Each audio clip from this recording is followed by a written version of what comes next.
The day my uncle took everything, he left me one thing. Not on purpose. He just didn't think it was worth anything. A worn leather Bible, sitting on the shelf between a stack of utility bills and a coffee mug with a chipped rim. He walked right past it on his third trip out. Didn't even slow down. I didn't open it that night. I sat on the floor of an empty apartment and drank cold instant coffee and tried to figure out how a person starts over with $47 and no car and a landlord who wanted the place cleared in 30 days. It was past midnight when I finally picked it up. My father wasn't a religious man, but he'd kept that Bible on the shelf my whole life. And sometimes late at night I'd catch him turning the pages slowly, like he was looking for something specific. Turns out he was. Between Psalms and Proverbs folded twice so it nearly disappeared into the thin paper was a deed. 2 acres. A county road I'd never heard of. A plot of land my father had owned for 7 years without telling a single person. Except he had been doing something with it. Every Saturday morning for 7 years, Earl Calloway kissed my forehead and said he was picking up side work. He wasn't lying. He just wasn't telling me what the work was for. The day my uncle took everything, I was still wearing the black dress I'd borrowed for my father's funeral. 3 weeks. That's how long it took Roy Calloway to show up with a flatbed trailer and a story about money owed. 3 weeks since the paramedics said it was fast. Since the pastor mispronounced my father's middle name and nobody corrected him because there were only 11 of us, and half of them didn't know Earl Calloway well enough to care. 3 weeks since I sat in the front pew of a church my father never attended and tried to remember the last thing he said to me. Something about the truck needing an oil change. Something ordinary. Roy showed up on a Tuesday. I heard the diesel engine before I saw him. That low, familiar rumble pulling into the apartment parking lot. And for 1/2 second my chest did something stupid. Thought it was my father. Thought it was Earl coming back from a job sawdust and his hair tired in the good way. Then I looked through the kitchen window and saw Roy backing the trailer into position with the practiced ease of a man who'd done this kind of thing before. His wife Diane sat in the passenger seat scrolling her phone. Didn't look up once. Roy knocked twice and walked in before I answered. He moved through the apartment the way people move through places they've already decided belong to them. Straight to the back room. Straight to the tools. Your daddy owed me $4,000, he said. I'm collecting. He never mentioned that to me. Roy didn't look at me when he said the next part. He was already assessing the rolling toolbox, running one hand along the Milwaukee drill, checking the weight of the table saw like he was shopping. Well, he did, Roy said. You got papers saying otherwise. I didn't. I watched him make 3 trips.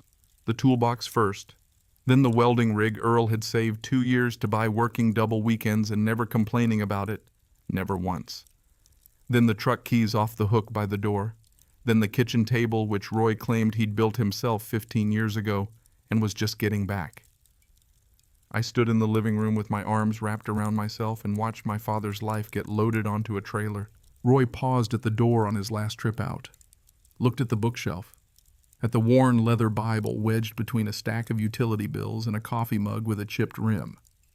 You can keep your daddy's church stuff, he said, and then he left. The engine sound faded down the street and I stood in a room that suddenly had too much empty space in it. The walls looked wider. The corners looked wrong.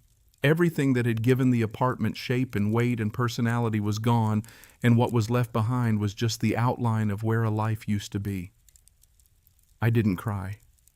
I'd already done that. In the shower. In the car before I remembered the car was gone now too. I sat on the floor instead. The landlord had given me 30 days. The lease was in Earl's name. I had no credit history, no co-signer, and a part-time job at a gas station that paid $11 an hour. I'd done the math 6 different ways, and it kept coming out the same. Even the cheapest studio in Garner would eat my entire paycheck. There was nothing left over for food. Nothing left over for the bus. Nothing left over for anything. $47, that's what I had. $47 in a backpack and a borrowed black dress and 30 days to figure out what came next.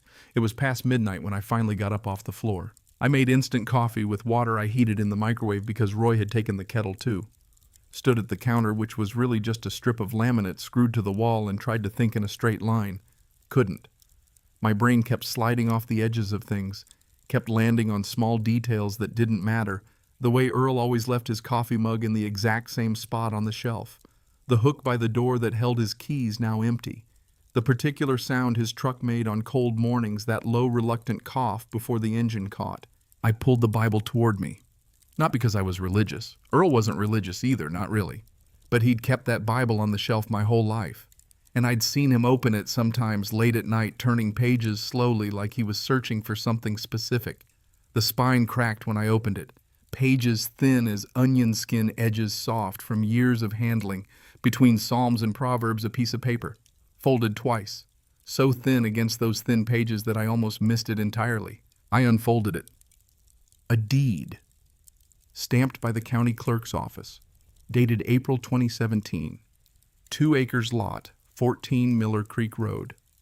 The name on it was Earl James Calloway. The purchase price was $340. I read it 3 times. My father had owned land. 2 acres of something somewhere for 7 years. And he had never said a word. I turned the page over. Behind the deed, a second piece of paper. A hand-drawn map in Earl's block lettering. Distances and landmarks. Garner to the property 40 miles north. A town called Ridley circled twice, then an arrow pointing east along what he'd labeled Miller Creek Road with a small X in the note Lot 14. And in the lower right corner, so small I almost missed it, a single line in pencil. Don't let Roy find this. I sat with those words for a long time. My father had bought land in secret. Built something in secret. Kept it hidden for 7 years, with enough deliberate care that his own brother never found out. Every Saturday morning, Earl kissed my forehead and said he was picking up side work. Every Saturday evening, he came home tired with sawdust in his hair, and I assumed he was hanging cabinets or reframing somebody's garage. 360 Saturdays, give or take. Whatever was at the end of Miller Creek Road, Earl Calloway had been building it. 1 Saturday at a time. For 7 years. Without telling a single person. Except he'd told me something, just not with words. The Greyhound to Durham cost $19. I bought the ticket on my phone, standing in the parking lot of the gas station where I still technically worked, using the last of my data and the gas station's Wi-Fi, which cut out twice and made me start over. I told my shift manager I needed personal days. He said I didn't have personal days. I said I know, and hung up. From Durham, I caught a county connector bus that wound through 3 small towns before dropping me at a gas station in Ridley at a little after 2 in the afternoon. The town was exactly as small as it sounded. 1 main street. A hardware store, a diner, a Baptist church, a post office. The kind of place where people noticed you if they hadn't seen you before and didn't bother pretending they weren't looking. I walked into the hardware store because it was the only building with both an open sign and air conditioning. A man behind the counter looked up from a newspaper. He was in his early 60s, thick through the shoulders, reading glasses pushed up onto his forehead. The name on his apron said Hector. He looked at me. Then he looked at me again. Differently the second time. The way people look when they're seeing something they weren't expecting. "Help you find something," he said. "I'm looking for Miller Creek Road. Do you know where it is?" Hector set down his paper. He took his glasses off his forehead and folded them slowly, and something shifted in his expression. Something careful. "You're Earl's girl," he said. It wasn't really a question. My stomach dropped. "You knew my father." 7 years, Hector said. "Came in every Saturday morning like clockwork." He paused. "I heard he passed. I'm real sorry." "Thank you." I swallowed. "I found a deed for some land on Miller Creek Road. I didn't know he owned anything out here." Hector nodded slowly. Something moved across his face that I couldn't quite name. Not surprise. Something more like recognition, like he'd been waiting for this conversation and was deciding how much of it to have. "Miller Creek is about 4 miles east," he said finally. "You take this road out of town, past the church, hang a left at the fork. Gravel road goes about 2 miles. Lot 14 is on the right. You'll see a break in the tree line." "What's out there?" Hector looked at me for a long moment. "I think you ought to go see for yourself," he said. I walked.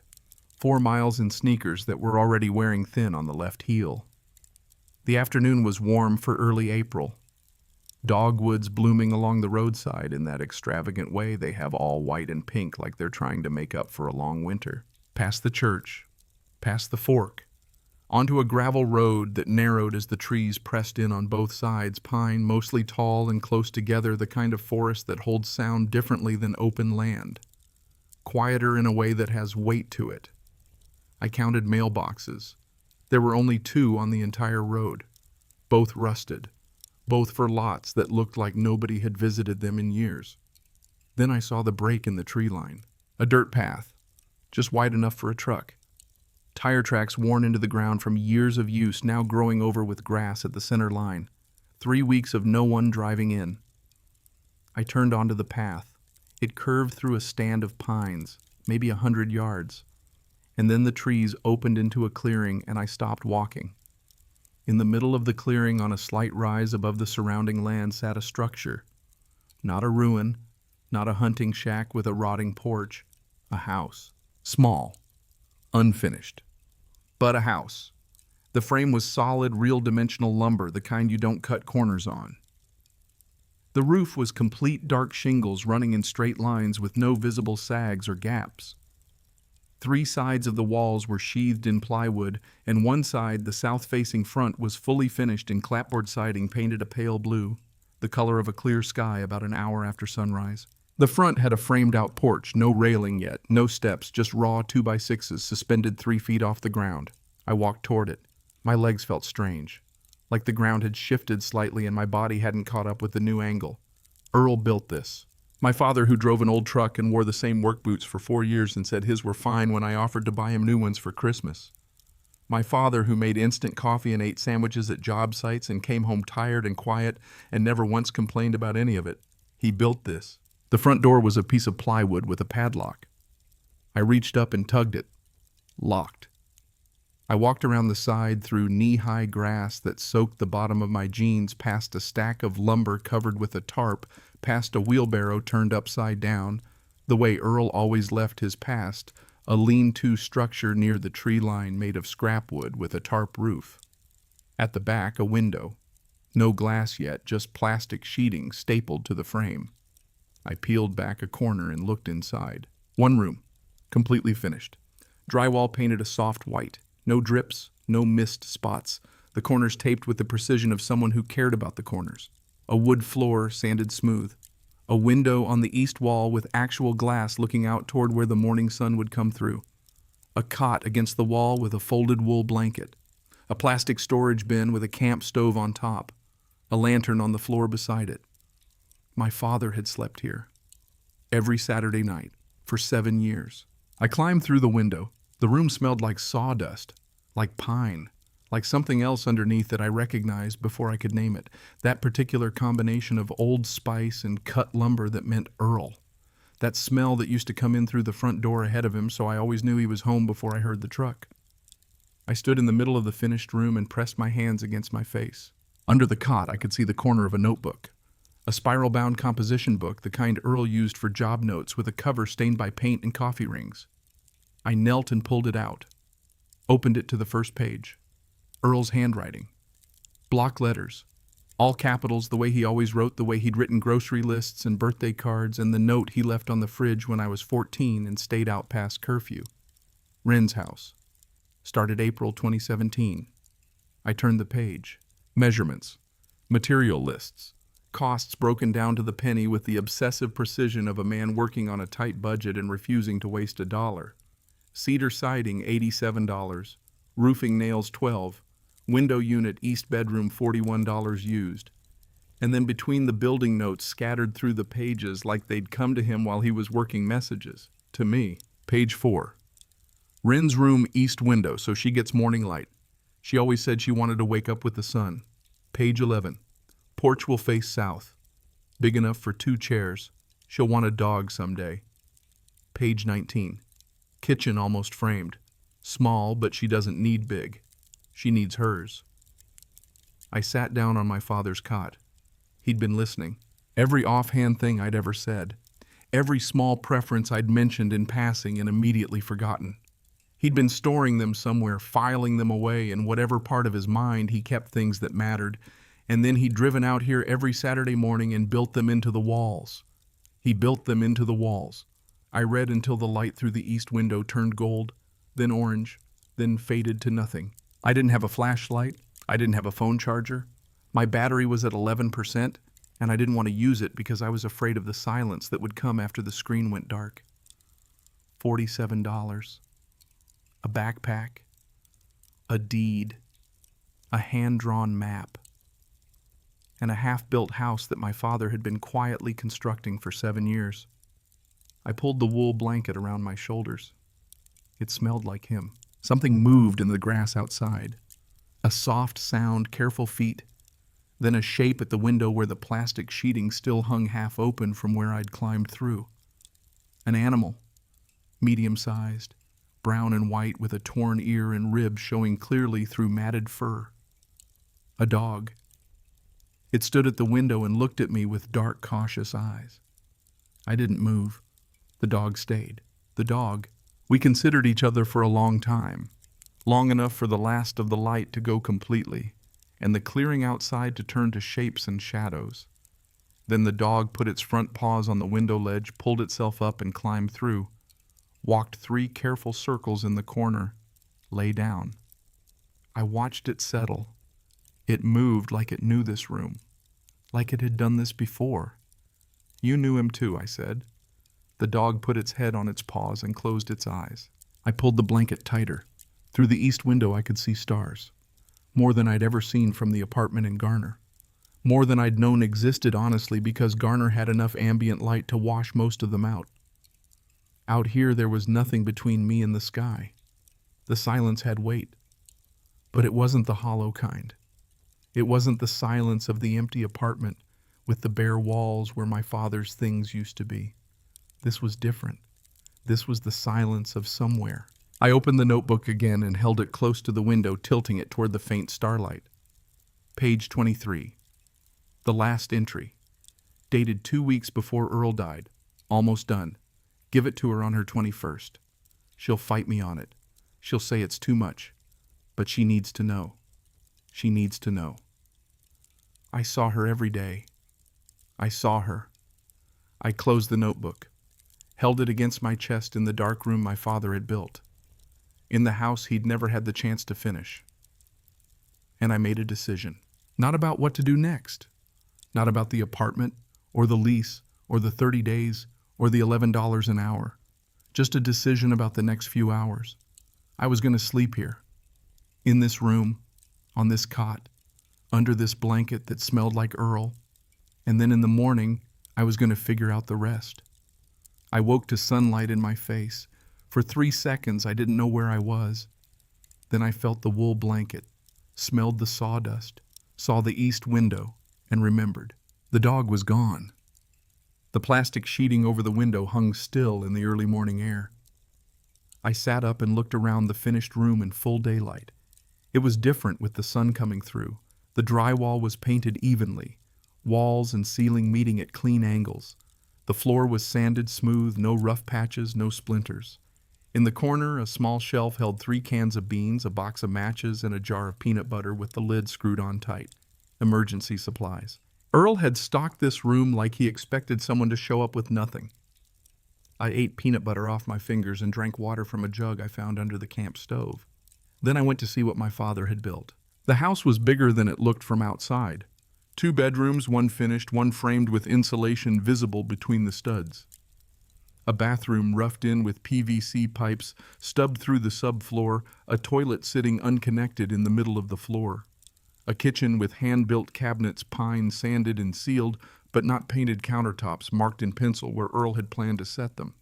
The wiring was done. I flipped a breaker in the panel on the back wall and heard a hum. Somewhere in the house a light bulb flickered on. Earl had run the cables himself, clipped to the studs with plastic staples at even intervals, the kind of neat, methodical work that takes longer, but holds up. He used to say that was the one thing you couldn't afford to do sloppy, the wiring. That's the thing you can't take back. The plumbing was half finished. Cold water came through a well pump outside, and when I turned the kitchen faucet, brown water sputtered out for 10 seconds before running clear. No hot water yet. The hookup was there, gas line and vent pipe ready, but the unit itself was missing. I stood in the kitchen and turned slowly. Cabinet doors hung level. A window over the sink looked out at the tree line. Earl had put a window over the sink because he knew I'd stand there washing dishes and want something to look at. I'd told him that once, years ago in a conversation I'd completely forgotten about. He hadn't forgotten. Outside, the dog was back. It was sitting by the stack of lumber watching me with the same patient caution as the night before. Still keeping distance. Still not leaving. "You hungry?" I said. The dog's ears moved forward. I went inside and came back with a can of beans and the lid of the storage bin. Poured the beans onto the lid and set it down 5 feet from the dog. Stepped back. The dog waited until I'd moved far enough, then ate fast and low the way an animal eats when it doesn't know where the next meal is coming from. When it finished, it sat down and looked at me. "All right," I said. "You can stay." I heard tires on gravel. Turned. An old green pickup was coming up the dirt path, moving slowly, like the driver wasn't sure she had the right place. It stopped at the edge of the clearing and a woman got out. She was in her early 70s, small and compact, with silver hair cut close, and a flannel shirt tucked into jeans. She wore boots that had seen years of mud. She stood by her truck for a moment, studying the house. Then she looked at me. "Well," she said, "I was wondering when you'd show up." I held my ground. "Who are you, June Pratt?" She said it the way people say their name in small towns, like you should already know it. "I live 2 miles that way." She pointed east. "Been watching this property since your daddy stopped coming. 3 weeks ago. Figured something was wrong." Then I heard from Hector. "Only one Hector in town," she added, reading my face. June walked closer. She moved with the careful steadiness of someone whose body had started making its own demands. She stopped about 10 feet away and looked at the house with an expression I couldn't quite categorize. Something between grief and satisfaction. "You look just like him," she said. "Same jaw, same way of standing with your arms crossed like that." I uncrossed my arms. "Did you know what he was building?" I asked. I knew he was building. She watched the house when she said it. First year or so, I thought he was a hunter. Then I saw the lumber deliveries. Then the roof going on. I brought him coffee one morning, maybe year 3. Walked over with a thermos and said hello. He was shy about it at first. Didn't want to explain. She paused. After a while, he told me. Told you what June looked at me. Directly. The way older women look at you when they've decided you're old enough to hear something straight. That he was building a house for his daughter. That you'd been through some rough years after your mama left and he wanted you to have a place that was yours. Not rented, not borrowed, yours. I felt the words hit somewhere I wasn't prepared for. He said he was going to give it to you when you turned 21. Had the whole thing planned. Figured you'd need a couple years after high school to get your footing, and by then the house would be finished. He'd drive you up here and hand you the key. June's voice was quiet, steady in the way of someone who'd learned how to deliver hard things without flinching. He didn't make it, I said. No, she said. He didn't. We stood in the clearing without talking for a while. The dog had crept closer during the conversation and was now sitting near my feet, not quite touching my leg. June looked down at it. Is that Rudy? You know this dog? Your daddy named him. Stray showed up about 2 years ago. Skinny little thing, half starved. Earl started leaving food out every Saturday morning. Built that shelter out of scrap wood. She pointed to the lean-to near the tree line I'd noticed the night before. Plywood box with a tarp roof. Rudy would follow him around the property all day. Your daddy used to say he was the best assistant he'd ever had. I looked down at the dog. Rudy looked back at me with those dark, patient eyes. Come on, June said. You need real breakfast. June's farmhouse was a 1/4 mile off the main gravel road. White clapboard, a porch that wrapped around 3 sides, a kitchen that smelled like coffee and bacon and something baking low in the oven. She put a plate in front of me without asking what I wanted. Scrambled eggs, toast, 2 strips of bacon, a glass of orange juice. I ate like I hadn't eaten in 2 days, which was close to accurate. How much do you know about the property? June asked, sitting across from me with both hands around a coffee mug. Just what's on the deed. Your daddy bought it at a county tax auction in 2017, $340. The previous owner had died with no heirs and the taxes had gone unpaid. It was listed as a hunting parcel with a condemned structure. The county wanted it off their books. What kind of structure? Old hunting cabin, 1950s. Rotted through when Earl bought it. He tore it down to the foundation and started from scratch. Kept the footprint, built everything new. He never told me any of this. He never told anyone. June set her mug down, except me and Hector, because Hector was selling him the materials and I was watching the property on weekdays. Your daddy was a proud man, Rin. Not the bad kind of proud. The kind where he didn't want credit for doing what he believed was his job. Providing for you was his job. He didn't need you to know about it until it was done. But it's not done. No, June paused. But it's close. Closer than you might think. After breakfast, June drove me back to the property and we walked through the house together. She pointed out things I'd missed: the electrical, which was complete and inspected 2 years ago by a friend of Earl's. The roof, 20-year shingles solid. The well pump new, installed the previous summer. What's left is finishing work, June said. Plumbing needs connecting. Hot water heater. Drywall in the second bedroom. Flooring. Paint. The porch. That's not a small list. No. But it's not framing a house from raw land either. The hard part is done. I walked back into town that afternoon. 4 miles. I was going to need to figure out transportation, but for now my feet worked. Hector was behind the counter when I came in. He looked up. Something in his face settled, like he'd been waiting to see which way this would go. You found it, he said. I found it. Sit down, he said. He pulled a stool from behind the counter and set it in front of me, poured coffee from a thermos into a paper cup. Your daddy had a tab here, he said. 7 years. Paid every cent of it off 3 months before he passed. Why 3 months before? Because that's how Earl was. He finished things, paid off the tab, then told me he had about 4 more months of work on the house. Said he was going to give it to you on your birthday. Hector reached under the counter and brought out a manila folder. Inside, a single sheet of paper, handwritten in Earl's block letters. I, Earl James Calloway, leave everything I own, including the property at Lot 14 Miller Creek Road, to my daughter Wren Ann Calloway. 2 signatures below Earl's: Hector Marsh, Patricia Marsh. Patricia is my wife, Hector said. She was here when he asked. He had it notarized the same week. The copy is filed with the county clerk's office. I held the paper in both hands. My father's handwriting. The same block letters from the notebook. From the grocery list. From the birthday cards he gave me every year, always signed the same way. Love, Dad. He knew, I said quietly. He knew he worked hard, and hard work has a cost. Hector folded his arms. He wanted to make sure the property got to you and nobody else.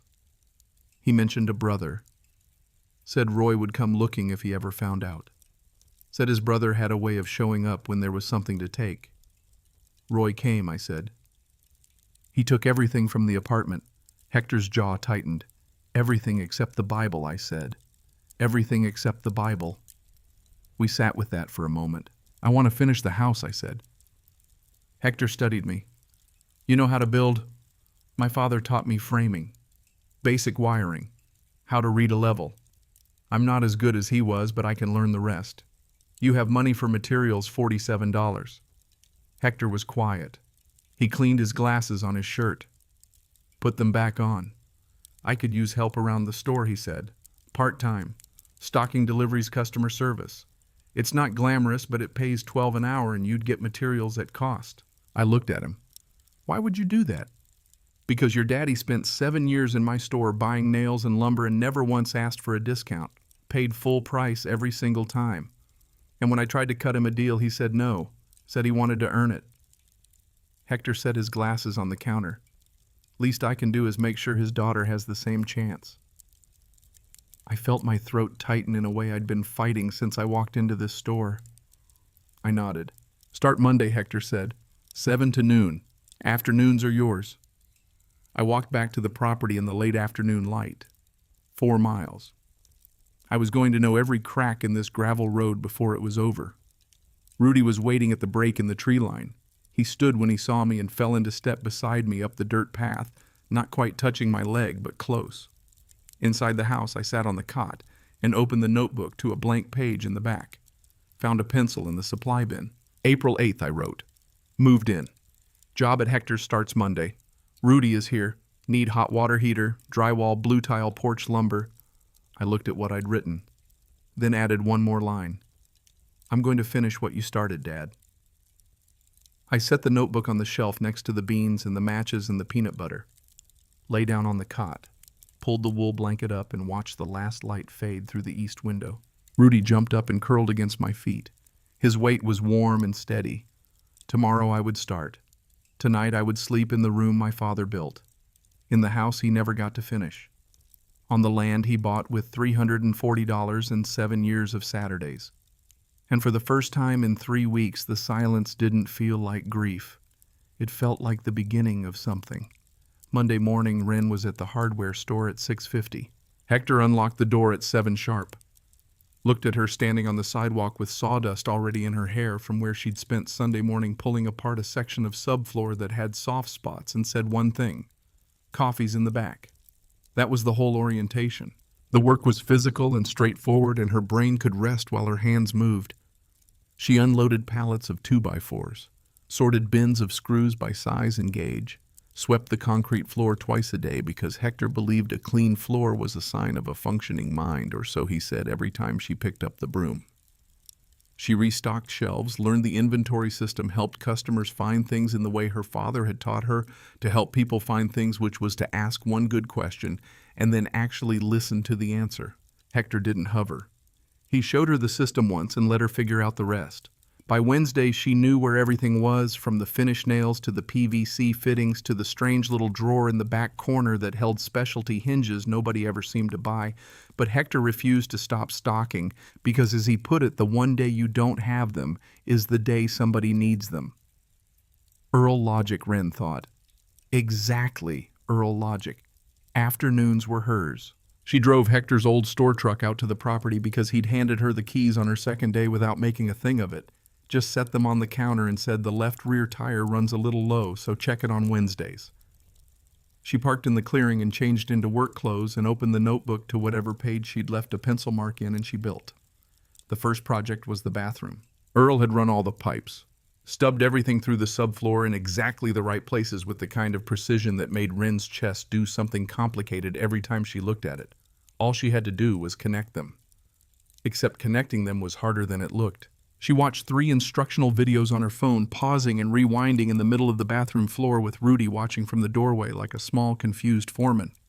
She borrowed a pipe wrench from Hector's tool wall and spent 4 hours on her back in the crawl space under the subfloor connecting PVC joints with primer and cement. Got it wrong twice. First time a joint leaked. She cut it out with a hacksaw and started that section over. Second time she glued a fitting backwards, which she only discovered when she pressurized the line and water went sideways instead of up, and she lay under the subfloor for a full 30 seconds, saying words her father would have pretended not to hear. Cut it out, started over, third try the joints held. When she flushed the toilet for the first time and the water went exactly where it was supposed to go, she sat on the bathroom floor and laughed until her eyes watered. Rudy tilted his head in the doorway with the expression of a dog who has decided his person is deeply unstable, but has chosen to stay anyway. "Running water," she told him. "That's not nothing." He wagged once, went back to watching. The hot water heater came from June. Wren had been reading the notebook again slowly this time, not looking for anything specific, just reading the way you read something written by a person who is no longer around to explain themselves. Page 7 mentioned it tucked between a note about cedar siding pricing and a measurement for the kitchen window rough opening. June's garage, Franklin's old unit, 40-gallon. She said it's just sitting there. Offered to trade fix her porch railing. Wren walked to June's house on a Saturday morning and found her on the porch with a book and a cup of coffee and the unhurried manner of someone who has arranged her life exactly the way she wants it. "I have a question," Wren said. "And I don't want you to feel obligated." "Ask," June said. "My father's notebook mentions a water heater in your garage, your late husband's. Is it still there?" June set her coffee down and looked at Wren for a moment with an expression Wren had started to recognize. The look June got when she was calculating something. Not money, something else. 40-gallon gas unit, June said. Franklin put it in back in '09, and then we switched to electric 2 years later. Been sitting in the garage ever since, collecting dust and judgment. She stood up. "Come on." The unit was in the back corner of June's garage behind a lawnmower and 3 boxes of Christmas decorations and something covered in a tarp that Wren decided not to ask about. Dusty, but intact. Hector confirmed over the phone that it was worth trying. They loaded it into June's truck together, June directing and Wren lifting, and drove it back to the property. "Your daddy was going to trade me for it," June said, leaning against the truck while Wren wrestled the unit through the front door opening. "Fix my porch railing in exchange. He never got around to it." "I'll fix your railing." I know you will. June said it without question, without even a pause, like it was already settled. Installing the water heater took 3 days. The gas line connection made Wren nervous in the particular way that things with real consequences make you nervous. She called Hector and described every step before she did it, and he walked her through the fittings over the phone patient, and specific the way Earl used to explain things. Not talking down, just talking straight. Check it with soapy water 3 times, Hector said, before you even think about the pilot. She checked it 4 times. When she finally stood in the unfinished bathroom under a working shower, hot water on her shoulders after 3 weeks of cold well water and what June diplomatically called bird baths at her kitchen sink, she stood there until the water started to cool, then stood a little longer, then got out and dried off with a towel June had given her, and stood in the middle of the bathroom with exposed studs on every wall and a plastic shower curtain hung from a piece of wire, and felt for the first time since Earl died like something was moving in the right direction. Progress. Small, real. May came in warm that year. Wren fell into a rhythm that surprised her with how solid it felt. Mornings at Hector's, afternoons at the house, evenings, reading the notebook or sitting on the unfinished porch with Rudy watching the tree line go dark. The notebook was her map and her companion, and sometimes on the harder days her lifeline.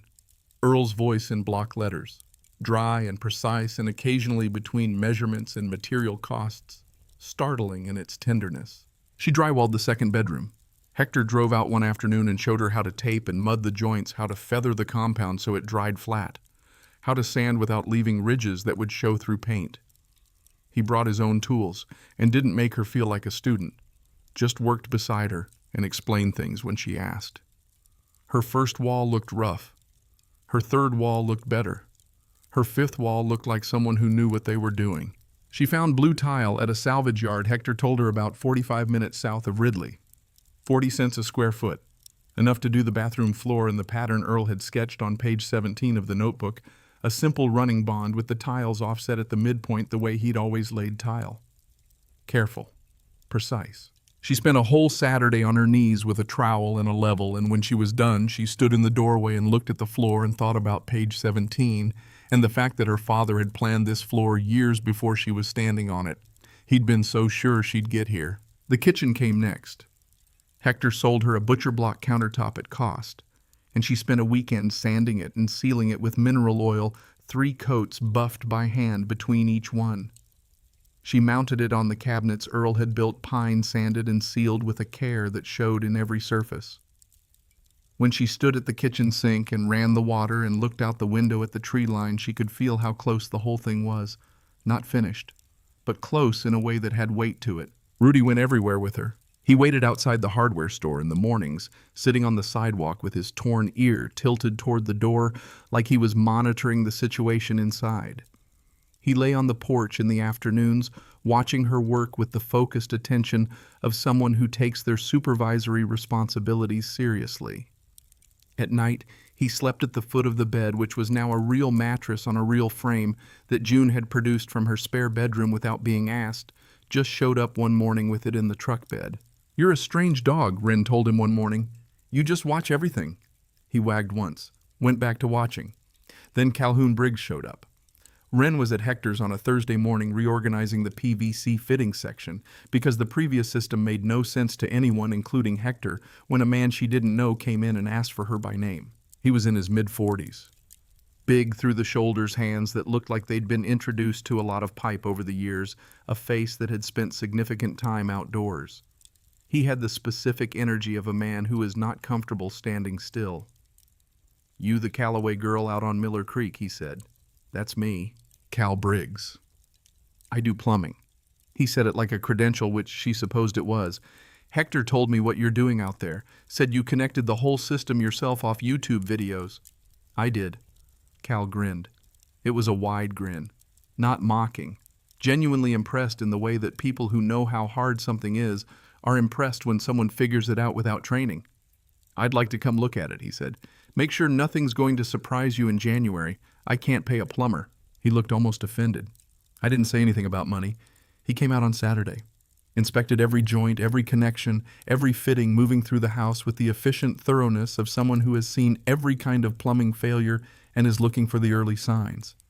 He found 2 spots where Wren's work needed reinforcement, explained exactly why and exactly how to fix it, and handed her the tools to do it herself rather than doing it for her. And 3 spots where Earl's original roughing was, in Cal's exact words, better than what I see in new construction. "Your daddy knew what he was doing," Cal said, tightening a compression fitting under the kitchen sink. "These joints. He'd been doing this a long time. He was careful. Careful is one word." Cal stood up and wiped his hands on a rag. "Obsessive is another." He paused. "I mean that as a compliment. He wouldn't take money." Wren tried. He said if she wanted to return the favor, she could help his mother-in-law with her garden in the fall. The woman had a bad knee and the tomatoes were out of control. Wren said she would. Word moved through Ridley the way it moves through small towns. Not through any single conversation, but through the accumulation of many small ones. The checkout line at the grocery. The parking lot after the Sunday service at the Baptist church. The diner where people sat with coffee for an hour and talked about nothing in particular, which turned out to be everything in particular. Dessa Winthrop came the following week. She was 68, retired, had spent 30 years as an electrician, and had the manner of someone who has never once in her life been unsure about a connection. She showed up at the property unannounced on a Tuesday afternoon while Wren was on a ladder painting trim around the front window, introduced herself by walking directly to the electrical panel and opening it before she'd said more than her name. "2 connections loose," she said from across the room. "And this breaker here is rated wrong for the kitchen circuit." Wren climbed down from the ladder. Dessa worked for 20 minutes, tightened the connections, swapped the breaker, closed the panel, and then accepted a cup of coffee from the camp stove and told Wren about the time Earl came to her yard sale 6 years ago. "He bought every scrap of wire I had," Dessa said. 12 gauge, 14 gauge, even some old 10 gauge I was about to throw in the trash. Paid me $50 for the lot. I thought he was going to resell it. He used it to wire the house," Wren said. Dessa nodded. "Every inch of it. And I'll tell you something. The way it's run in there, the intervals, the stapling, the way he routed around the corners, that's not $50 wire work. That's somebody who cared about what they were building." She stayed an hour, drank 2 cups of coffee, and told stories about Earl that Wren had no frame of reference for because they were from the years before she paid close enough attention. But she listened. Carefully. Because each story was a piece of her father she hadn't had access to before, and she was learning that the people who knew Earl Calloway and Ridley had known a version of him she was only now beginning to understand. A woman from the Baptist church came with curtains, handmade, white cotton with blue trim sized exactly for the east window, because Glenn had described the window to someone who had described it to someone else. And eventually it landed with a woman who made curtains and decided to make some. Each person who came had a piece of him. And the house grew not just in completion, but in something harder to name. In the accumulation of all these hands, all these small, quiet offerings. It was becoming more than lumber and drywall and copper pipe. It was becoming a place that had been touched by everyone Earl had touched. And they were finding out one visit at a time that was more people than any of them had realized. Wren wrote in the notebook every evening. Page 24, 25, 26, her handwriting next to Earl's, her lists of what she'd done, what needed doing, what she'd learned that day, the pages filling in a way that felt slowly like continuation rather than replacement. She was on page 27 when she found it. She'd been looking for a pencil and had turned the notebook over to check the back cover, and her thumb caught on something that shouldn't have been there. A small slit in the cardboard of the back cover, almost invisible. The kind of thing you'd only find if you were holding the notebook at exactly the right angle and exactly the right light, or if you were looking for it, or if you weren't looking for it at all and just happened to run your thumb along the edge. A pocket. Inside 2 envelopes. Sealed. The handwriting on the front was not Earl's. Smaller than his. Rounder. The careful, deliberate hand of someone writing slowly and meaning every letter. Both envelopes were addressed to Earl. No return address on either one. Wren sat down on the bed. She held the envelopes for a long time without opening them. Rudy jumped up beside her and put his head on her knee, and she let him. Outside, the light was going gold the way it did in the late afternoon, coming through the east window at an angle that caught the dust in the air and made the room look like something from an old photograph. She opened the first envelope. The paper inside was thin, lined, torn carefully from a legal pad. The handwriting matched the envelope, small and round and deliberate, the writing of someone for whom putting words on paper required effort and intention. Dated September 2013. Thomas. She stopped, read the name again. Thomas, not Earl. Then she understood. Earl's full name was Earl Thomas Calloway. The people closest to him sometimes used Thomas. June did occasionally. Her father's mother had called him Thomas. She kept reading. Thomas, I know you won't write back. I know you're angry and you have every right. But I need you to know why I left. Because Wren deserves the truth even if she never hears it from me. I was diagnosed in February of 2008. MSA, multiple system atrophy. The neurologist explained it carefully, and I sat in that office and thought about my mother, and I already knew what it meant because I had watched my mother disappear from the inside out with the same disease. I was 27 years old with a 3-year-old daughter who needed someone to chase her and hold her steady and carry her when her legs got tired. I couldn't be that person. Not for long. And I could not watch her watch me become less than what a mother is supposed to be. I know what you'll say. You'll say she needed me anyway. You'll say sick is better than gone. Maybe you're right. But I saw what my mother's dying did to me, and I made a choice. I chose to let Wren be angry at me rather than let her spend her childhood watching me disappear. I'm not asking you to forgive me. I'm asking you to understand that I left because I loved her. Not because I didn't. Please don't tell her I'm sick. Let her be angry. Anger is easier to carry than pity. Loretta. Wren read it twice. Then she set it on the bed beside her and picked up the second envelope. Different paper. Heavier. A few years newer, you could tell by the way it had aged. Dated November 2018. Thomas. It's been 5 years since my last letter, and I don't expect you've read either of them. But I want you to know where I am in case something changes and Wren ever wants to find out. I'm at Greenfield Care Center in Bristol, Virginia, room 214. My legs went last year. My right arm is unreliable now. I can still write if I go slowly, which is what I'm doing. I heard through your Aunt June that Wren graduated high school. I cried for a long time. I am so proud of her and so proud of you for raising her right. I also heard you're building something. June wouldn't say what or where, but she said you've been at it for years. If it's for Wren, then you're a better parent than I ever was. She deserves a home. She deserves everything. I don't expect to hear from you. But if she ever asks about me, you can tell her. Or don't. That's your choice. I gave up the right to decide when I walked out that door. I love her. I have loved her every single day since I left. Loretta. Wren set the second letter beside the first. Sat there. The room was very quiet. Rudy had gone still against her leg the way he sometimes did when something in the air changed, when the quality of her silence shifted into a register he seemed to recognize. 15 years. 15 years she had believed her mother left because she didn't want to be there, because something about the life or the work or the child wasn't enough to make her stay. 15 years of filling in the blank with the worst possible answer because nobody gave her a real one.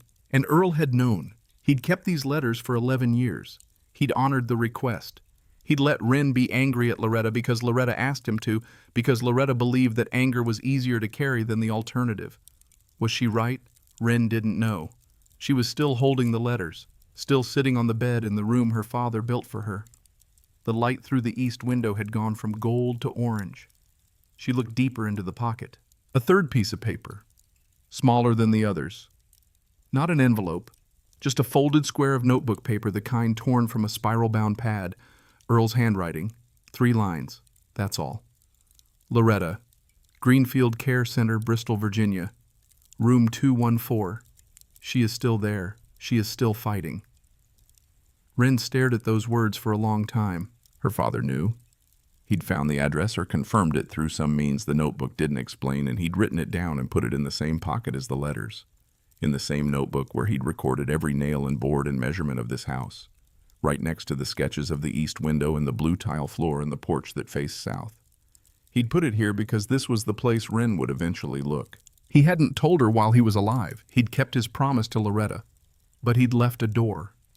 He'd put the address in the notebook like a note to himself or maybe a note to her, and he'd hidden it just well enough that she'd have to be paying close attention to find it. He wanted her to know. He just couldn't be the one to tell her. Wren folded both letters carefully and put them back in their envelopes. Put the envelopes back in the pocket. Put the notebook on the shelf. She went outside and stood in the clearing. The sun was down. The clearing was going blue-gray in that way it did at dusk, the pine trees darkening at the edges, the first few stars appearing above the gap in the canopy. Rudy stood beside her, not leaning, not pushing, just there. She stood there until her breathing slowed to something normal. 15 years of anger. The anger wasn't gone. You don't read 2 pages of handwriting and dissolve 15 years of a thing. But its shape had changed. It wasn't a wall anymore. It was something she could look at from different angles and see different things depending on where she was standing. Her mother hadn't left because she didn't want Wren. She left because she was dying and she didn't want Wren to watch. Was that the right choice? Wren didn't know that either. She suspected she wouldn't know for a long time. Maybe ever.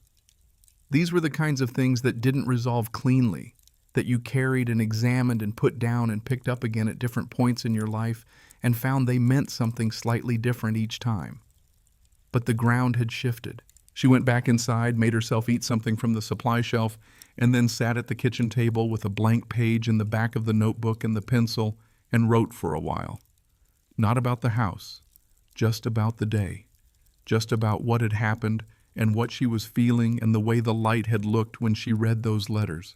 The words weren't good, but they were there. The following week, Roy came back. She didn't hear him coming. Not at first. She was on the ladder painting trim around the front window when Rudy, who was lying on the porch boards, sat up suddenly and went still, in the particular way he went still when something was approaching that he hadn't decided about yet. Then she heard it. Roy's engine, or rather Earl's old truck, which was Roy's now. That specific diesel sound she'd grown up knowing the way you know a voice. She'd recognize it anywhere. She had recognized it that day in the parking lot, and her chest had done that stupid thing before her brain caught up. The truck came up the dirt path and stopped at the edge of the clearing. Roy got out. He was thinner than she remembered. His face looked drawn in a way that wasn't just weight, like something had been consuming him from the inside for the past several weeks.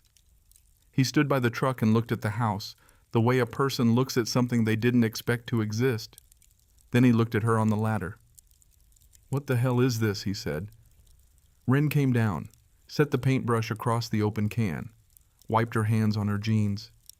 "My house." Roy walked toward this clearing. He looked at the roof, the siding, the framed-out porch, the blue paint. Thomas built this. "Earl started it," Wren said. "I'm finishing it."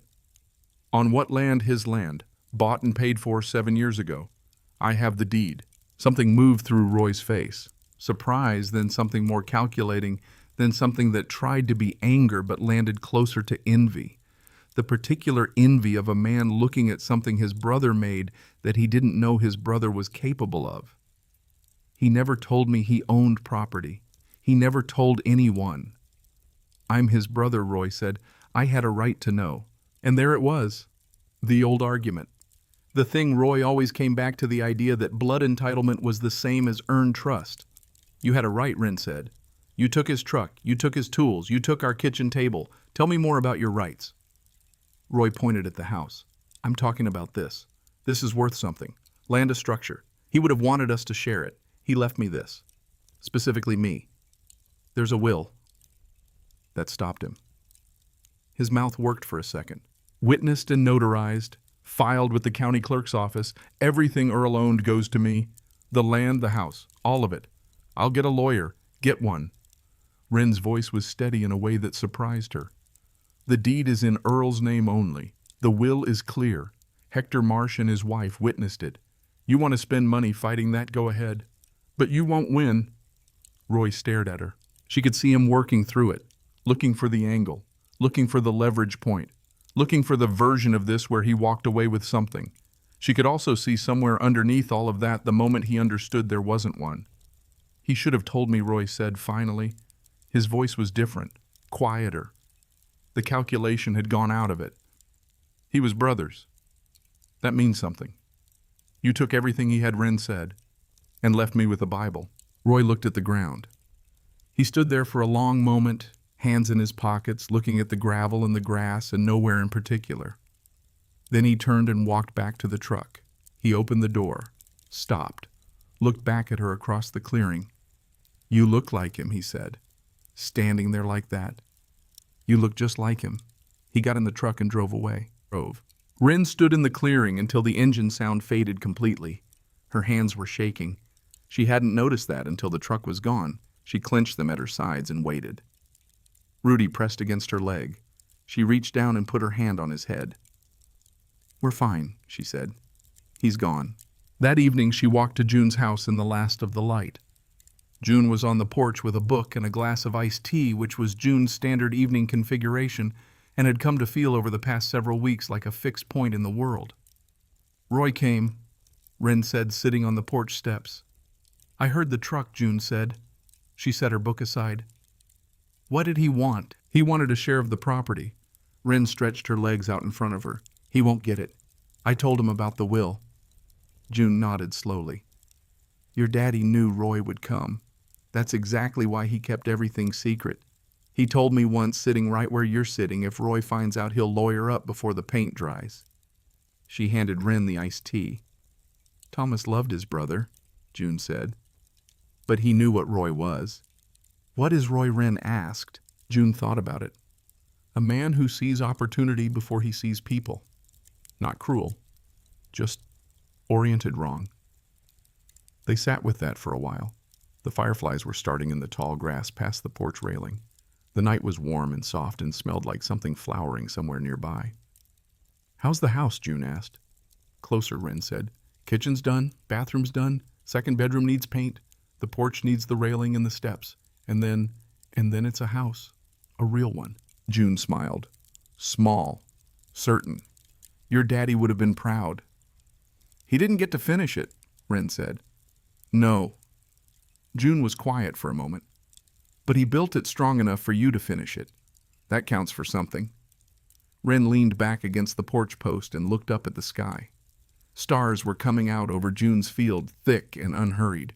"I found letters in the notebook," she said. "In the back cover. Letters from my mother." June went very still. "She left because she was sick," Wren said. "MS. She was diagnosed when I was 3. She thought she was protecting me." June didn't say anything for a long moment. "Did Earl ever talk to you about her?" Wren asked. "Once," June said carefully. "Just once. He said she made a choice and he disagreed with it, but he understood it and he'd given his word. He didn't say anything after that and I didn't ask. He kept his promise all the way to the end. He did." "Are you angry?" Wren looked at the fireflies rising from the grass. "One at a time. Bright for a second. Then dark." "I don't know what I am," she said. "Angry feels too simple now. She made a choice that hurt me because she thought it would help me. I can hold both those things at the same time. I'm just not sure yet what holding them means." "That's honest," June said. "She's in a care facility in Virginia. Bristol. Or she was 5 years ago when the second letter was written. That's not far. 3 hours, maybe." Wren didn't answer right away. She was watching the fireflies. "Not yet," she said finally, "but maybe." June reached over and set her hand briefly on Wren's arm, then pulled it back. "She waited 15 years, June said. She can wait a little longer." Wren nodded. She finished the iced tea and walked home in the warm dark with Rudy beside her on the gravel road, the night sounds settling in around them, the tree frogs and the distant highway and the soft crunch of her own footsteps. She was almost there. Not done, but almost. And almost right now was enough. The oak door cost $35. Wren found it at the salvage yard Hector had told her about 40 minutes south of Ridley, in a building that smelled like old wood and motor oil, and the specific kind of dust that accumulates in places where useful things go to wait. The door was leaning against the back wall behind a stack of interior shutters and a pew someone had pulled from a country church. Solid core oak, painted over 4 times white, then green, then a dark red, then something in between that didn't have a name. but the wood underneath was sound. She knocked on it. Listened to the knock. Solid all the way through. $35? She loaded it into the truck bed herself, which took 20 minutes and one moment where she was fairly certain she'd pulled something in her left shoulder, and drove it back to the property and leaned it against the porch frame and looked at it. Earl would have approved of this door. She spent the following Saturday stripping it. Heat gun and a scraper, layer by layer, the paint coming off in curling strips that landed on the drop cloth in small colorful piles. White, green, dark red, the unnamed in between. And then the wood itself oak with a tight straight grain and a color that shifted between amber and gold depending on where the light hit it. She sanded it smooth, sealed it with 3 coats of polyurethane, sanding lightly between each one with 220 grit and wiping it clean before the next coat went on. It took 4 days. She worked on it in the evenings after Hector's bringing it out onto the porch in the afternoon light to check the surface, bringing it back inside before the dew settled at night. On the 4th evening, when the last coat had cured, she ran her hand along the face of the door and felt nothing but smoothness. Good, she thought. Just good.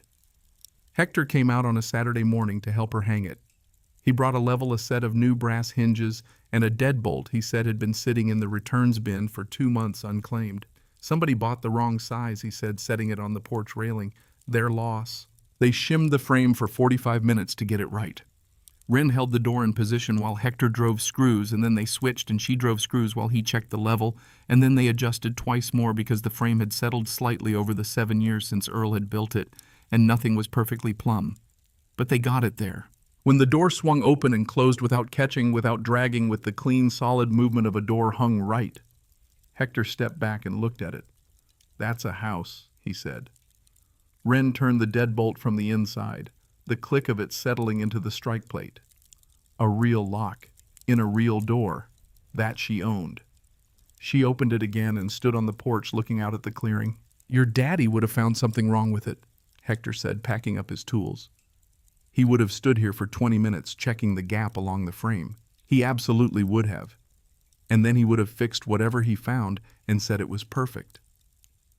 Hector smiled without looking up from the tool bag. Wren locked the front door with the key Hector had given her, put it on a ring with the key to the hardware store, and dropped it in her pocket. 2 keys, both earned. That evening she walked through the house from room to room, the way she'd started doing in the evenings, just to see it all together, to feel the accumulation of the weeks. The kitchen first. Butcher block countertop sealed and smooth, a window over the sink, looking out at the tree line the 2-burner gas range June had found at an estate sale sitting level against the wall. The faucet ran hot. The cabinets Earl had built hung straight and closed clean. The bathroom. Blue tile on the floor, the pattern from page 17 of the notebook. White walls. A shower that worked. A mirror with a chip in one corner that Wren had found at the thrift store in town for $4 and which she had decided had character. The second bedroom. Empty. Ready, and her room. The finished room. The east window. The mattress on the real frame. The lamp on the shelf Earl had mounted at exactly her height, which she had not noticed until the 3rd week, and which had stopped her completely when she did, because it meant he had thought about where her eyes would be when she reached for the light. He had thought about where her eyes would be. She stood in the doorway of her room for a long time. Then she went out to the porch and sat in one of the 2 Adirondack chairs she'd bought at a yard sale 2 weeks earlier. Weathered wood, sturdy, the kind of chairs that had been outside long enough to stop being precious about weather. She'd set them side by side, facing south, exactly where Earl had drawn them on page 11. Big enough for 2 chairs. She'll want a dog someday. Rudy jumped up into the second chair, circled twice, and settled with his head on the armrest. She looked at him. He looked at her. She had the chairs. She had the dog. The sun was going down behind the tree line, turning the sky above the clearing orange and then pink, and then a deep, dusty blue that faded as she watched. 2 months and 11 days. That's how long it had taken her to finish what Earl started. 7 years of his work. 2 months of hers. He'd done the hard part. She'd done the finishing. And the people who'd shown up with their tools and their stories and their quiet, insistent generosity had done everything in between. She thought about all of them. Cal checking every joint before winter, Dessa tightening connections in the panel. The woman from the church with the curtains she'd measured for a window she'd never seen just worked from a description passed through several conversations until it reached someone with the skills and the inclination to do something about it. Earl had built this house alone. Wren hadn't finished it alone. The difference mattered. She was still sitting on the porch the next morning when Hector's truck came up the dirt path. She hadn't expected him. He never came without calling first, which was one of the things she'd come to appreciate about Hector Marsh, the way he understood that showing up unannounced was a kind of presumption. But he came up the path with the careful pace of a man who is carrying something he doesn't want to drop. Parked. Got out. Came to the porch with a paper bag in one hand and a paint can in the other. The bag had 2 coffees and a box of the powdered donuts from the gas station on the main road that Wren had privately decided were one of the better things about Ridley. The paint can was old, not ancient, but it had been sitting somewhere for a while. The label was slightly faded, and there was a ring of dried paint around the lid from where it had been opened once and resealed. Pale blue, the exact shade she would have chosen herself if she'd been the one choosing. Hector set the can on the porch railing and sat down in the second Adirondack which Rudy had vacated with the resigned dignity of a dog accustomed to being displaced by actual humans. Wren looked at the can. Where did that come from? Hector took the lid off his coffee. Let the steam rise. Your daddy came into the store in November, he said. 4 months before he passed. He bought this can specifically. Said it was for the bedroom. His daughter's room. He described the color to me for about 10 minutes until we found the right one. He paused. Then he brought it back a week later. Said he wanted to wait until the drywall was absolutely right before he put color on the walls. He was particular about that kind of thing. He was, Wren said quietly, when this same can showed up as a customer return in the first week of April. Hector said, looking at his coffee rather than at her. 2 weeks after I heard about Earl, I put it in the back. In the corner. I didn't mark it for resale. Wren looked at the can on the railing, at the faded label, at the ring of paint around the lid from the one time it had been opened. Earl had opened it, looked at the color, decided the walls weren't ready, resealed it and brought it back, and Hector had been holding it ever since. I knew you'd come, Hector said simply. I just didn't know when. Wren picked up the can. It was heavier than she expected, or maybe she just wasn't expecting it to feel like anything in particular, and it did. She painted the bedroom that afternoon. Alone. The way some things needed to be done. Rudy in the doorway. The afternoon light coming through the east window at the angle that turned everything amber. The roller moving in long, even strokes, the pale blue spreading across the white walls, the way early morning spreads across a sky that's been dark for a long time. When she finished, she stood in the doorway and looked. Blue walls catching the light. The shelf at her eye level. The east window. The curtains from the church woman white with blue trim stirring slightly in the air coming through the gap at the bottom of the frame. Her room. In her house. On her land. She sat on the edge of the bed and looked at it until the light shifted and she had to get up and make something to eat. Roy came back at the end of June. She didn't hear him coming. She was inside sanding the last section of porch railing which she'd brought indoors because the humidity had been doing things she didn't like to the wood grain when Rudy stood up from his spot by the door and made a sound low in his chest that wasn't quite a growl. She heard the engine a moment later. Different from the last time. Roy was driving slower, less like a man arriving with a position and more like a man who isn't sure he should be here at all but came anyway. He parked, sat in the cab for longer than usual before he got out. When he came to the porch, he looked worse than she'd seen him. Thinner than 2 months ago, which she hadn't thought was possible. The kind of worn that wasn't about weight. His clothes were clean, but they'd been worn too many days in a row, and he had the specific stillness of a man who had been spending a lot of time alone. He stood at the bottom of the porch where the steps were and looked up at her. Then he looked at the steps. She'd built them 2 weeks earlier.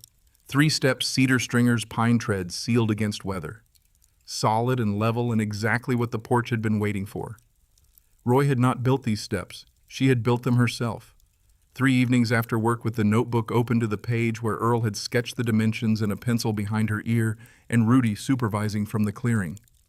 But Roy was looking at them the way a person looks at something they want to have been part of. I'm not here about the property, he said. Wren leaned against the doorframe and waited. Roy put his hands in his pockets, looked at the ground, then at the house, then at a point somewhere between the two. Diane left, he said. 3 weeks ago. Wren didn't say anything. She said I was mean and getting meaner. Roy's voice was flat. Not defensive, just reporting a fact. She said she wasn't going to stick around to see where that ended up. He paused. She's not wrong. Wren waited. I've been thinking about your daddy, Roy said. About what I did after the funeral. The tools and the truck and all of it. He finally looked at her. His eyes were red at the rims in a way she'd never seen on Roy before, who had always been the kind of man who treated emotion as a structural weakness. He didn't owe me $4,000, Roy said. I made that up. He owed me nothing. I owed him. 20 years of borrowing money and not paying it back. 20 years of calling when I needed something and not picking up when he called. I know, Wren said. I know you know. Roy's voice cracked slightly on the last word. He cleared his throat. I just never said it out loud before.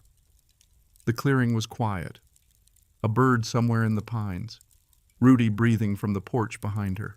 He never said no to me, Roy said. Not once. Not in 50 years. Every time I called, he picked up. Every time I needed money, he found it. And I never once said thank you. He looked at the house. Really looked at it the way he hadn't the first time or maybe the second. Like he was finally letting himself see it instead of calculating what it was worth. I sold the welding rig, Roy said. Got $800 for it. I want to give it to you. Keep it. Wren, keep the money, Roy. I don't want it. He stared at her. Something shifted in his face. Not understanding exactly, but something adjacent to it. Something like seeing her for the first time as a person rather than a problem to be solved. You sound like him, he said. Turning down money like that. Same stubborn thing. Wren didn't respond to that. She looked at the porch railing at the gap below it, at the spot beside the house where the stack of leftover cedar still sat under a tarp. You want to help with something, she said. Roy blinked. Help? The railing needs a gate, she said. For the path. I have cedar and hardware. I haven't gotten to it yet. Roy looked at the lumber stack. At the house. At Wren. For a moment he looked like a man being offered something he wasn't sure he'd earned, which was exactly what was happening. Yeah, he said.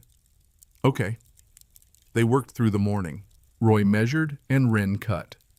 Wren drilled pilot holes and Roy drove the screws. They didn't talk much, but the silence between them was different from the silence of the first two visits. Not loaded, just quiet in the way of two people who are each concentrating on what their hands are doing. Roy was good with his hands. She'd forgotten that. Or maybe she'd never known it because she'd never seen him work on something that wasn't his. He set the hinges clean and plumb countersunk the screws so nothing would catch, and fitted the latch with the kind of attention that meant it would still work right in 10 years. When the gate was done and hanging level and the latch clicked without forcing, Roy stood back and looked at it. He built all this himself, Roy said, looking at the house. All of it. Earl started it. I finished the rest. Roy shook his head slowly. I didn't know he had it in him. I mean, I knew he was good with his hands. But this is something else. It's love, Wren said. She said it without planning to. And as soon as it was out, she knew it was the only accurate word for what she was looking at. The house wasn't a building project. It was 7 years of deliberate, quiet devotion. Every measurement triple-checked, every board chosen, every detail recorded in block letters in a spiral notebook so that if something happened before he got to finish, whoever came after would know what he had intended. Roy looked at the gate he'd built. One morning's work, a latch and 2 hinges and a cedar frame. Compared to what Earl had done over 7 years, it was almost nothing. But he'd come back. And he'd built something instead of taking something. That was different from last time. That was different from every time before. I should go, Roy said, standing up. He didn't say it like he wanted to. He said it like a man practicing the discipline of not overstaying. You can come back, Wren said, if you want. He nodded. Once. Short. And walked to the truck. She watched him go. Didn't feel like resolution. Didn't feel like forgiveness exactly, or at least not the tidy kind. More like a door that had been closed for a long time had been opened just enough to let air through, and neither of them was ready to say what that meant yet, and that was fine. Some things needed time to be what they were going to be. She went inside and put the tools away and washed her hands at the kitchen sink and looked out the window at the tree line. Then she sat down at the kitchen table with a blank piece of paper and a pen. She'd been thinking about this for 2 weeks, composing sentences in her head while she sanded and painted and stocked shelves at Hector's. Driving past the post office 3 times without stopping. Sitting on the porch in the evenings with the letters on the table beside her, reading them again, putting them down, picking them up. She picked up the pen. Dear Loretta, my name is Wren. I'm your daughter. I'm 19 years old and I'm writing to you from a house my father built in secret for 7 years on 2 acres of land he bought for $340. I found your letters. Both of them. I know about the MSA. I know why you left.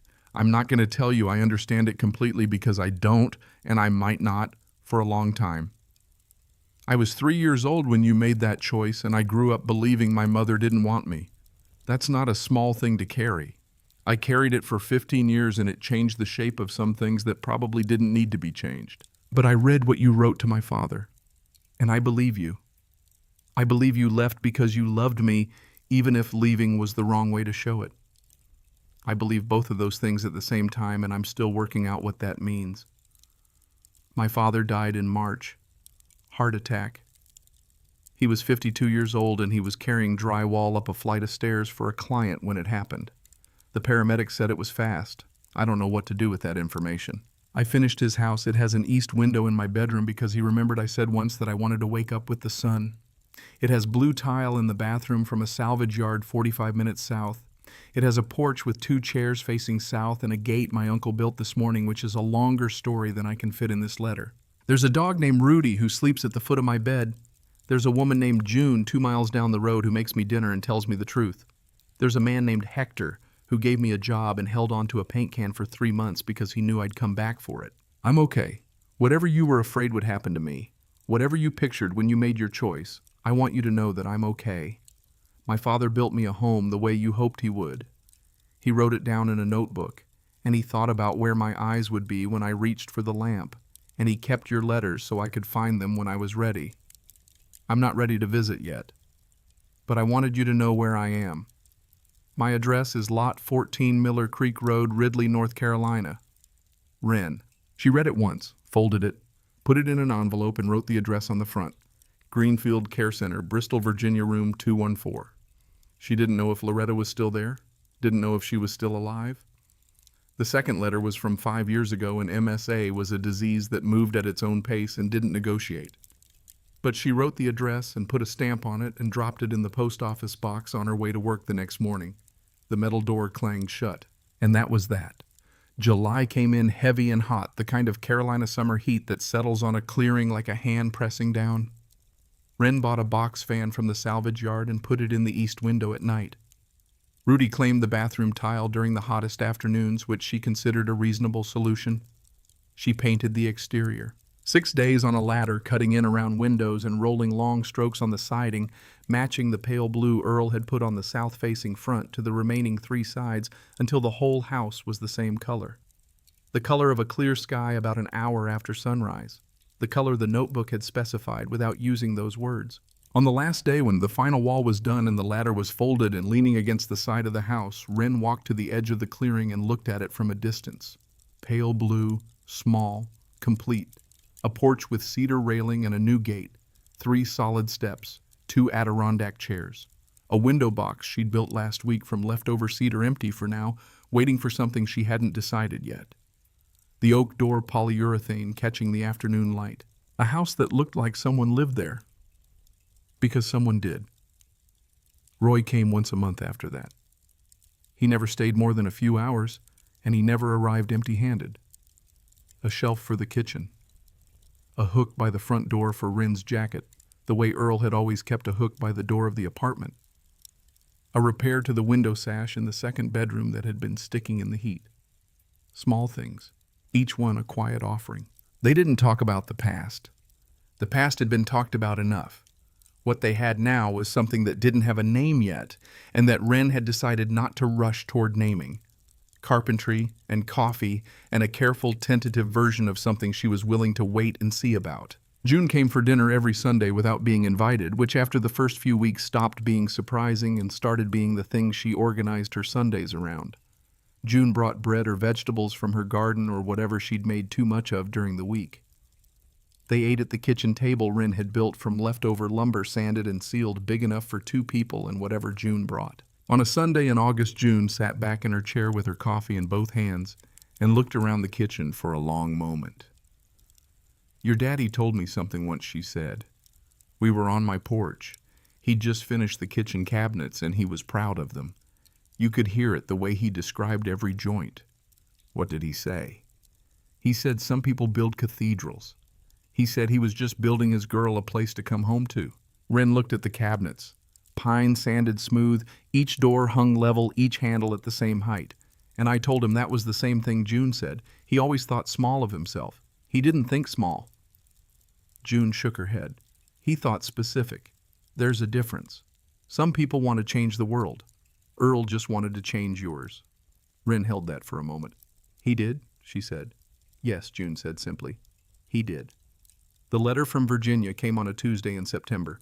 Wren found it in the mailbox when she walked home from Hector's. A white envelope. Her name on the front in handwriting she'd never seen before, unsteady but deliberate, each letter formed with effort. The handwriting of someone for whom putting words on paper was no longer simple. She sat on the porch steps. Rudy sat beside her. She opened the envelope. The letter inside was short. 1 page wide, ruled the lines used as guides rather than boundaries. The handwriting that had been on the envelope continued here, shaky and slow and clear. "Dear Wren, I read your letter 4 times. The nurses had to bring me tissues twice. I'm not embarrassed by that. I'm still here. Room 214, still fighting. Though fighting looks different now than it used to. My hands don't work the way they used to, which is why this letter is short and probably hard to read. I'm sorry about that. I would write more if I could. Your father was the best man I ever knew. And you sound exactly like him. That is the best thing I can think of to say about a person. I would very much like it if you wrote again. Whenever you're ready. No rush. I waited 15 years. I can wait a little longer. I love you. I have loved you every single day. Mom." Wren folded the letter and held it against her chest. Sat there.